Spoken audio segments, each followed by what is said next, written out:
నేను ఒక ఆయన పెట్టినండి సోషల్ మీడియాలో పోస్టు, నీ కాలు మొత్తం సార్ బాధ్యత సార్ కొనండి సార్, ఇది దొరల పాలన మాది దొరల పాలన.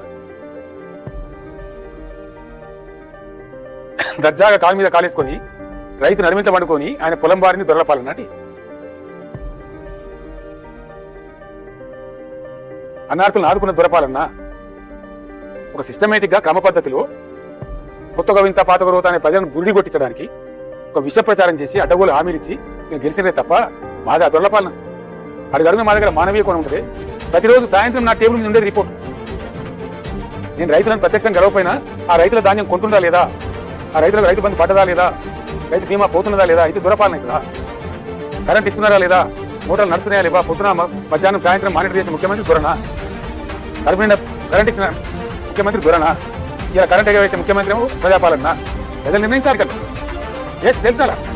నేను ఒక ఆయన పెట్టినండి సోషల్ మీడియాలో పోస్టు, నీ కాలు మొత్తం సార్ బాధ్యత సార్ కొనండి సార్, ఇది దొరల పాలన మాది దొరల పాలన. దర్జాగా కాలు మీద కాలేసుకొని రైతు నడిమింట పండుకొని ఆయన పొలం బారిని దొరల పాలన అండి. అన్నార్థులను ఆదుకున్న దొరపాలన్నా ఒక సిస్టమేటిక్గా క్రమ పద్ధతిలో కొత్తగా వింత పాతక రోత అనే ప్రజలను గురిడి కొట్టించడానికి ఒక విష ప్రచారం చేసి అడ్డగోలు హామీలు ఇచ్చి నేను గెలిచినే తప్ప మాది ఆ దొరపాలన. అడుగడుగున మా దగ్గర మానవీయ కోణం ఉంటుంది. ప్రతిరోజు సాయంత్రం నా టేబుల్ మీద ఉండేది రిపోర్ట్. నేను రైతులను ప్రత్యక్షంగా గెలవపోయినా ఆ రైతుల ధాన్యం కొంటుందా లేదా, ఆ రైతులకు రైతు బంధు పడ్డదా లేదా, రైతు బీమా పోతున్నదా లేదా, ఇది దొరపాలన కదా.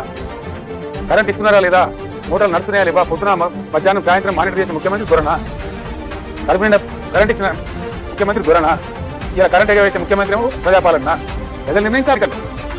ఎస్ తెలుసాలా.